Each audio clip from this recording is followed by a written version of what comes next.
함께 나눌 말씀은 사도행전 1장 12절부터 14절에 있는 말씀 같이 보겠습니다.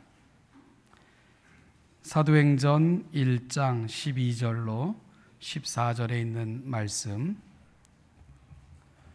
우리 같이 한 목소리로 같이 처음부터 끝까지 읽겠습니다.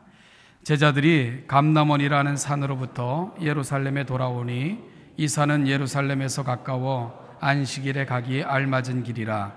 들어가 그들이 요하는 다락방으로 올라가니 베드로, 요한, 야고보, 안드레와 빌립, 도마와 바돌로메, 마테와 및 알페오의 아들 야고보, 셀로딘 시몬, 야고보의 아들 유다가 다 거기 있어 여자들과 예수의 어머니 마리아와 예수의 아우들과 더불어 마음을 같이하여 오로지 기도에 힘쓰더라. 아멘. 한국 교회사의 큰 자랑 중에 한 분인 주기철 목사님께서 평소에 이런 말씀을 하셨다고 합니다. 내가 후에 이 세상을 떠나 천국에 가면 가장 먼저 만나고 싶은 사람은 요셉이다, 이런 말씀을 하셨다고 합니다. 일제시대 신앙 때문에 겪는 고난의 한복판에서 그 모진 고난과 박해를 이겨내고 승리한 신앙의 선배인 요셉에 대한 존경과 아마 그리움의 표현이었을 것이다, 이런 생각을 합니다. 결국 주기철 목사님은 그토록 그리워하던 요셉처럼 그분 역시 모진 고난 가운데서도 결코 신앙을 포기하지 않았고요, 또 부인하지 않다가 일사가구의 신앙으로 순교의 아름다운 반열과 대열에 들어가신 것을 우리가 알고 있습니다. 저도 생각을 해봤습니다. 저는 이 세상을 떠난 후 천국에 간다면 가장 먼저 보고 싶은 사람이 누구일까? 저는요, 야고보를 가장 먼저 만나고 싶습니다. 육신적으로는 예수님의 동생으로 태어나 그 형인 예수님을 이해하지 못하고 믿지도 않았을 뿐만 아니라 그의 사역을 방해하기도 하고 또 비웃기도 했던 그런 인물이 바로 야고보입니다. 물론 후에는 회심하고 또 그리스도의 제자가 되어 베드로가 떠난 후에는 모교회인 예루살렘 교회의 지도자로 활동하기도 했던 분이고요, 또 바울의 서신 속에서는 교회의 기둥이라 이렇게 칭송되어지는 분이기도 합니다. 제가 천국에 이르면 야고보를 가장 먼저 만나고 싶어 하는 데는 나름대로의 이유가 있습니다. 한번 그에게 물어보고 싶은 것이 있기 때문이에요. 제가 야고보를 만나면 한번 이렇게 물어보고 싶습니다. 그때 어떠셨어요? 살아계실 때 그토록 못마땅하게 생각하고 심지어 미쳤다고 욕하고 사역하는 곳까지 쫓아가서 끌어내려고 하고 그리고 또한 우리 가족의 망신이라고 가족까지 동원해서 사역을 방해했던 그분, 근데 그분이 바로 하나님이 보내신 메시아이시며 하나님이시라는 것을 알게 되었을 때 그때 심정이 어떠셨어요? 그때는 어떤 생각이 드셨던가요? 한번 좀 이렇게 인터뷰를 좀 하고 싶습니다. 제가 이렇게 질문을 하면 야고보는 뭐라 대답을 할까? 정말 듣고 싶은 이야기이기 때문입니다. 오늘은 저와 여러분이요, 야고보의 이야기를 좀 나누고 싶습니다. 신약 성경에는 몇 명의 야고보가 나옵니다. 세베대의 아들 야고보, 알페오의 아들 야고보, 그리고 예수님의 친동생으로 알려진 야고보, 이런 이름들이 등장을 합니다. 그중 우리가 함께 나누고자 하는 야고보는 바로 예수님의 동생으로 알려진 그 야고보입니다. 예수님의 친동생으로 태어난 야고보, 그런데요, 그는 예수님의 생애 동안에는 예수님을 믿지 않았습니다. 믿지 않는 것은 고사하고요, 예수님을 비웃기까지 했고, 심지어 예수님의 친족들은 예수님을 미쳤다고 하면서 예수님이 사역하는 현장마다 찾아가서는 예수님을 끌어내어 집으로 데려가고자 했던 그런 시도까지 했던 것이 예수님의 생애 동안 그의 가족들이었던 것을 보게 됩니다.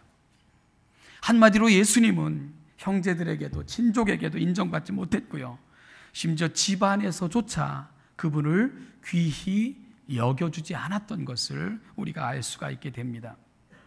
요한은 그의 복음서 1장 11절에서 자기 땅에 오매 자기 백성이 영접하지 아니하였다, 그렇게 고발하는데, 영접하지 않은 무리들, 심지어 핍박하고 비웃고 조롱하는 무리들 속에는 예수님의 가족, 형제, 친척까지 포함되어 있었던 것을 우리가 가슴 아프게 읽을 수밖에 없게 되는 것입니다.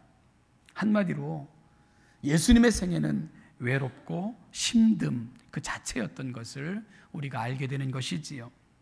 그런데요, 오늘 우리가 읽은 이 본문에서는 우리가 아주 익숙한 그런 이름들을 발견하게 된다는 것입니다.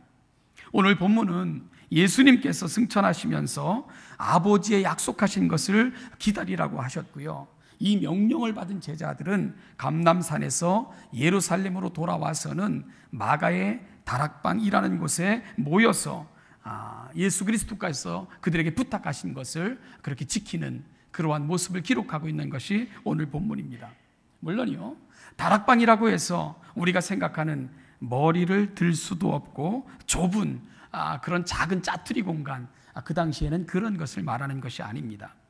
이 이스라엘의 다락방은 헬라어로 휘페리온이라고 이렇게 불렀는데요, 이것은 그 지붕 아래 방을 일컬었고요, 그 지붕 아래 방은 물론 작은 것도 있었지만 그 마가의 다락방이라는 곳, 저희가 가서 확인한 바로는 이 응접실처럼 굉장히 넓은 공간이었던 것을 저희도 확인할 수가 있었습니다.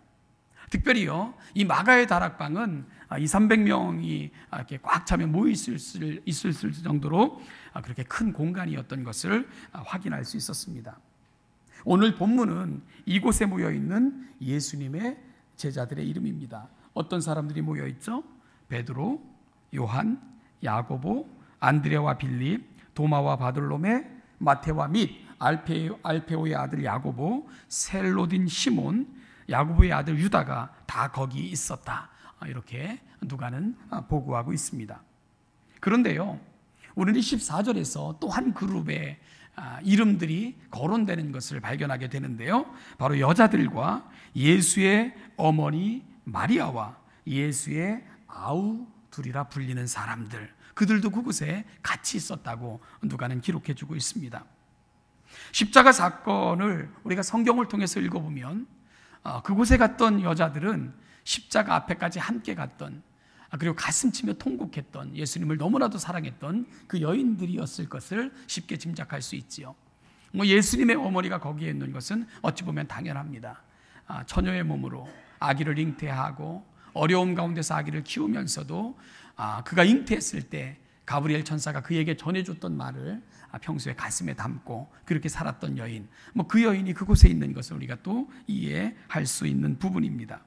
그런데요, 그곳에 전혀 어울리지 않는 한 그룹이 있습니다. 누구냐 하면 예수님의 아우들이라는 사람들도 그곳에 있었다고 누가는 기록해주고 있는 것입니다. 여러분, 얼마 전까지만 해도 예수님을 믿지 않았던 사람들 아닙니까? 아니요, 심지어 미쳤다고 하면서 그분의 사역을 방해했던 그런 사람들 아닙니까? 심지어 예수님의 사역의 현장까지 달려가서 끄집어내려고 했던 사람들, 그들이 바로 예수님의 아우들 아닙니까? 그런데 어떻게 그들이 거기에 있는 이유가 설명될 수 있는가 하는 부분입니다. 예수님의 부활 후 시체가 없어졌을 때에 종교 지도자들과 정치 지도자들은 사람들을 돈으로 사서 매수하면서 소문을 퍼뜨렸죠. 예수님의 제자들이 시체를 훔쳐갔다. 그래서 예수님의 제자들은요, 잡힐까봐 두려워서 바깥 출입도 금하고 있었던, 숨어 살던 그 시점이 바로 오늘 본문의 시점입니다. 여러분, 그렇다면은 예수님의 가족들도 이러한 소문으로부터 자유롭지 않았겠다 하는 것을 우리가 쉽게 짐작할 수 있었겠지요. 그런데 성경은 그들이 그곳에 함께 모여있는 이유를 이렇게 설명을 합니다. 더불어 마음을 같이하여 오로지 기도에 힘쓰더라. 그러니까 제자들과 여인들과 예수님의 아우들이 한 마음으로 모여있다는 것을 표현하고 있는 것입니다. 그들은 이질적인 그룹으로 그곳에 있었던 것이 아니고 한 마음으로 그곳에 함께 모여 있었다고 성경은 기록해 주고 있는 것입니다. 그들이 왜 그곳에 모여 있다고요? 마음을 같이하여 전혀 기도에 힘썼다. 바로 그러니까 예수님의 아우들도 그곳에 함께 모여 전혀 기도에 힘쓰는 그러한 모습을 누가는 우리에게 전해주고 있는 것입니다. 어떻게 이런 일이 일어날 수 있는가요? 그들이요 쇼라도 하고 있는 것입니까? 아니면요 미치기라도 했단 말입니까? 갑자기 정신이 이상해지기라도 했단 말입니까? 성경은요 유일한 그러나 가장 확실한 단서, 그들이 그곳에 있었던 이유를 저와 여러분들에게 제공해 줍니다. 고린도전서 15장 1절부터 8절 말씀에서 사도 바울은 그 이유를 저와 여러분들에게 제공해 줍니다. 우리 한번요 고린도전서 15장 1절부터 8절 아마 화면에 띄워드릴 건데요, 우리 같이 한번 읽겠습니다. 찾지 마시고 화면을 통해서 같이 읽죠. 교독하겠습니다. 형제들아, 내가 너희에게 전한 복음을 너희에게 알게 하노니 이는 너희가 받은 것이요 또 그 가운데 선 것이라.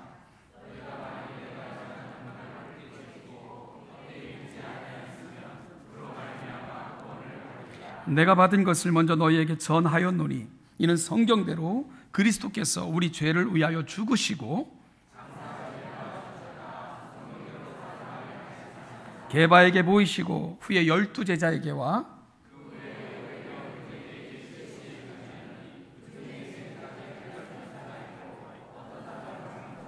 그 후에 야고보에게 보이셨으며 그 후에 모든 사도에게와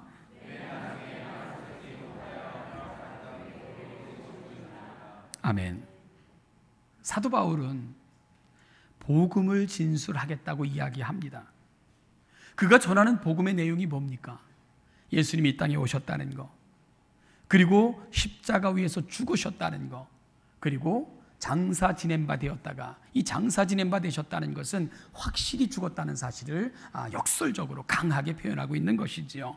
그러나 무덤은 그를 붙잡아 둘 수 없었고 사흘 만에 부활하셨다는 것, 이것이 바로 사도 바울이 제시하는 복음의 핵심이고 내용인 것을 우리가 알게 됩니다. 이 땅에 오신 예수님, 십자가에서 죽으시고 사흘 만에 부활하신 예수님, 그것이 바로 복음의 핵심이라고 사도 바울은 전하고 있는 것입니다. 여러분, 바로 이것이 우리에게 전하고자 하는 사도 바울의 복음이었고 이 사실을 믿고 고백하는 자만 구원을 받을 수 있다고 확실하게 사도 바울이 이야기해 주고 있는 것입니다. 그러면 누군가가 이런 질문을 할 수도 있습니다. 그래요, 여러분, 예수님의 십자가 사건, 그리고 죽으심, 장사 지내지는 거, 이건 역사적인 사실이니까 그렇다 칩시다. 많은 사람들이 보았고요, 실제로 그 현장에 참여했던 많은 사람들이 있으니까 이건 역사적인 사실이라고 우리가 덮어두고 갑시다. 그런데 그분이 부활하셨다는 것, 이 세상 역사 이래로 단 한 번도 일어나지 않았던 이 사건, 이걸 어떻게 믿을 수가 있는가, 이런 질문들이 생겨날 수도 있지 않겠습니까? 그래서 사도 바울은 이러한 질문, 이러한 도전들 앞에 5절 이하를 제시하고 있는 것입니다. 5절 이하에는 바로 증인들의 명단이 나타나고 있습니다. 부활하신 주님을 직접 만난 사람들, 그 명단을 사도 바울이 자세하게 제시하고 있습니다. 누가 있습니까? 베드로가 있습니다. 그리고 12 제자가 있습니다. 그리고 500여 형제에게 일시에 보이셨다고 사도 바울은 이야기하고 있습니다. 여러분, 이게 대단히 영광스러운 이름으로 생각하십니까? 그렇지 않아요. 사도 바울의 그 기록 속에 나타나는 이름, 어찌 보면 이건 죽음을 각오하는 이름들일지 모릅니다. 왜냐하면 예수님의 시체를 가져간 사람들을 찾기 혈안이 되어 있는 시대 속에서 이름이 밝혀진다는 것은 그건 영예라기보다 위험을 무릅써야 되는 그러한 사실 아니겠습니까? 그럼에도 불구하고 사도 바울은 그 이름을 열렬히 열거하고 있는 것입니다. 그리고 그 후에 500여 형제에게 일시에 나타났는데 그중 대부분은 지금까지 살아있다고 사도 바울은 우리 가운데 전해주고 있습니다. 그런데요, 여기서 그치지가 않죠. 500여 형제에게 일시에 나타났던 예수님, 바로 그 후에 그 부활하신 예수님이 찾아간 사람이 있습니다. 여러분 누구죠? 야고보. 그의 사랑하는 동생 그 야고보에게 찾아가셨던 것입니다. 물론 그 이후에 만삭되지 못한, 그렇게 태어나지도 못한 나 같은 자 내게도 찾아오셨다고 사도 바울은 또한 자기 고백도 들려주고 있습니다. 여러분, 그래요. 예수님의 동생들이 예수님의 승천하신 후 그분께 부탁받은 대로 예루살렘을 떠나지 않고 한 곳에 모여 전심으로 기도하고 있었던 이유, 예수님의 시체를 제자들이 도적질해 갔다는 소문을 돈 주고 사람들까지 사서 그렇게 퍼뜨리면서 그들을 잡아 죽이고자 했던 그런 종교 지도자들의 성난 눈, 그들의 성난 가슴, 여러분, 제자들을 잡아 죽음에 넘기고자 했던 그 죽음의 서슬이 시퍼렇게 서려 있는 곳, 그럼에도 불구하고 그들이 그곳을 떠나지 않았던 이유, 그리고 그 무리들 가운데 예수님의 동생들이 섞여 있었던 이유, 우리는 그 이유를 한 가지, 그러나 분명한 사실을 통해서 확인할 수가 있게 됩니다. 그들이 그곳에 있었던 유일한 이유, 그것은 무엇입니까? 바로 부활하신 예수님을 만났다는 사실입니다. 부활하신 주님이 야고보와 그 형제들에게도 찾아오셨다고 사도 바울은 전해주고 있습니다. 그것이 유일한 이유입니다. 부활의 사건, 그리고 그 부활하신 주님을 만난 것, 그것이 그곳에 그들이 있었던 유일한 이유인 것을 알게 되는 것입니다. 여러분, 그들이 이성적이라면 그곳에 남아있으면 안 됩니다.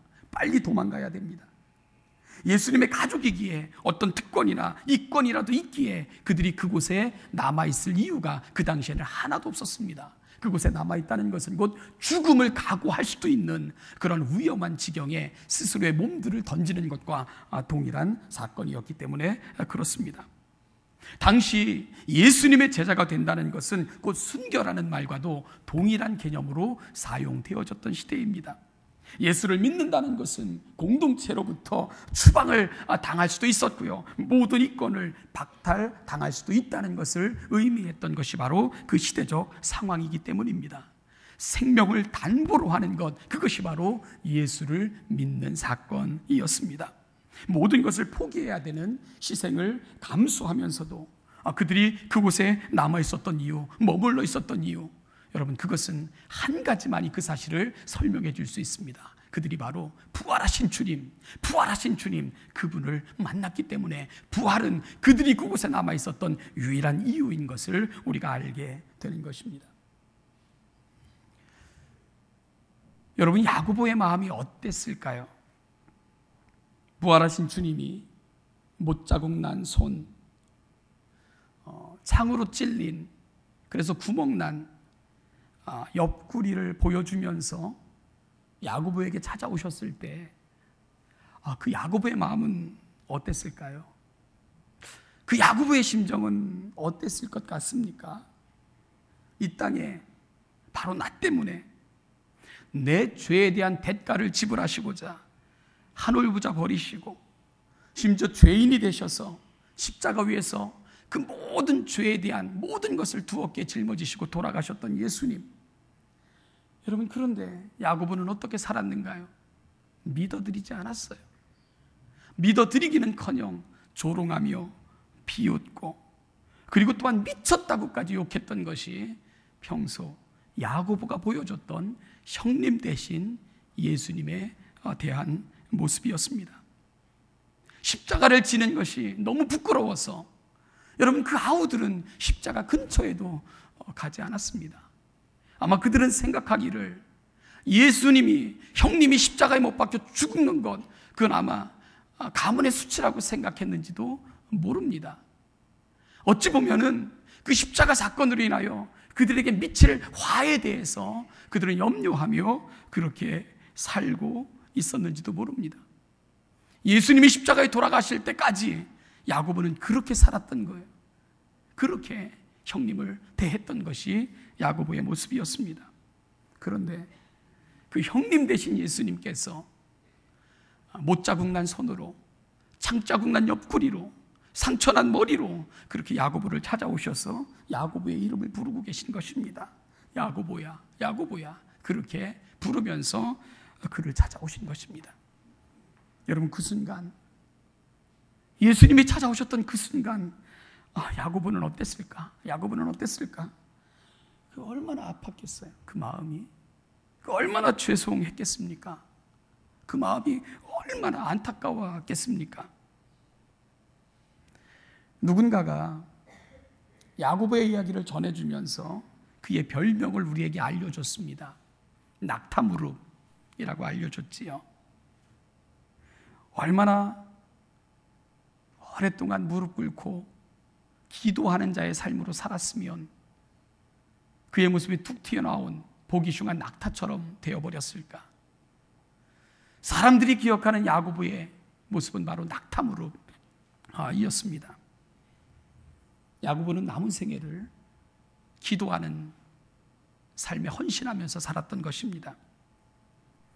야고보의 남은 생애는 교회를 가슴에 품고 교회가 교회 되기를 소망하며 간절히 외치고 또 외쳤던 그런 시간이었던 것을 보게 됩니다. 성도가 성도답게 살기를 소망하면서 제발 행함 없는 믿음, 죽은 믿음처럼 살지 말자고 그렇게 외치고 또 외쳤던 시간들, 그것이 바로 야고보의 남은 생애였습니다. 야고보는 그의 남은 생애를 여러분 그렇게 살았습니다. 부활하신 주님을 만났을 때, 그의 삶 가운데 찾아오셨을 때 주님은 그의 삶을 전혀 다른 삶의 차원으로 그렇게 바꾸어 놓으셨던 것입니다. 저는 이런 생각을 해봤습니다. 야고보에게 있어서 기도란 무엇일까? 야고보에게 있어서 교회란 무엇일까? 야고보에게 있어서 성도란 어떤 의미일까? 그에게 있어서 기도라는 것은 그토록 그리워하는, 그토록 죄송한, 마음 아픈 아마 형님을 만나는 시간이실 것입니다. 내 형님, 내 형님의 이름을 부르는 시간일 것입니다. 그에게 있어서 기도라는 것은 아쉬움과 답답함과 미안함과 그리움과 사무치도록 보고 싶은 그 모든 것이 그의 기도 속에 담겨져 있는 의미일 것입니다. 그래서 야고보는 평생 무릎으로 살 수 있었던 거죠. 보고 싶은 예수님, 그리고 그리운 형님, 또다시 만날 그날을 사모하며 야고보는 그렇게 형님 되신 주님의 무릎 앞에 꿇어 엎드려 그분과 교제하는 삶을 살았을 것입니다. 그래서 그에게 있어서 교회가 소중한 것입니다. 바로 우리 형님의 핏값, 주님이신 내 형님의 핏값 위에 세워진 교회. 그래서 교회가 얼마나 소중했겠습니까? 그래서 야고보에게 있어서 가장 아픈 것은 교회가 교회다움을 상실하는 것이었습니다.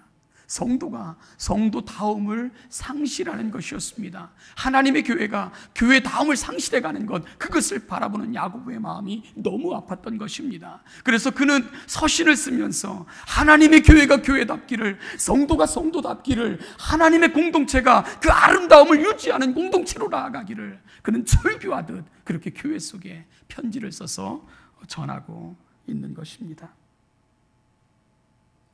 그의 마음을 우리는 야고보서라는 서신과 사도행전 15장에서 교회를 향해 그가 주었던 교훈들을 통해서 우리는 확인할 수 있지요. 사랑하는 신천교 성도 여러분, 오늘 이 아침 이 자리에 앉아 계신 여러분들도 이 부활하신 주님을 만나기를 그렇게 축복합니다. 부활하신 주님이 야고보에게 찾아오셔서 그의 마음의 상처, 그 마음의 문제들, 안고 있었던 모든 것을 치유하셔서 전혀 새로운 삶, 전혀 새로운 삶의 내용으로 만들어 가셨던 그 역사가 저와 여러분들에게도 나타나고 경험되어지고 우리 가운데 각인되어지는 이 축복의 아침 되시기를 주님의 이름으로 축복합니다.